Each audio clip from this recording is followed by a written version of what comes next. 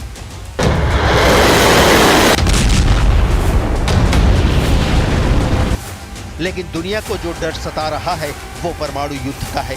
रूस यूक्रेन जंग में पुतिन और उनके सिपह सालार दर्जनों बार परमाणु बम गिराने की धमकी दे चुके हैं। हालांकि अभी इसकी कोई संभावना नहीं दिख रही। इसराइल और ईरान परमाणु शक्ति संपन्न है। इसराइल जंग अपने अस्तित्व के लिए चुनौती मानेगा और ईरान भी अपनी साख्त बचाने के लिए किसी भी हद तक जा सकता है। ईरान और इसराइल के बीच ज़मीनी जंग होने की आशंका कम है। ऐसे में हवाई हमले होंगे और तब परमाणु बम सबसे विनाशक विकल्प के तौर पे दिखेगा। तो अब सवाल है कि ईरान ने हमला किया तो इजराइल का क्या है फिर से पलटवार का प्लान। इजराइल का ट्रैक रिकॉर्ड कहता है कि वो हमलावर को छोड़ता नहीं। तारीखों के फंदे में फंसे बिना दिन, हफ्ते, महीने, वर्षों इंतजार जरूर करता है, लेकिन पलटवार की गारंटी होती है। यहाँ एक बात और जिसकी आशंका जताई जा रही है कि क्या इस बार ईरान के पलटवार करने पर इजराइल जवाबी कार्रवाई तत्काल शुरू कर देगा। इसका जवाब किसी के पास नहीं है। हाँ, इतना जरूर है कि इजराइल 7 अक्टूबर 2023 को अपने ऊपर हमास के हमले के बाद और 8 अक्टूबर को हमास के खात्मे के लिए छेड़ी जंग के बाद से ही युद्ध मुद्रा में है।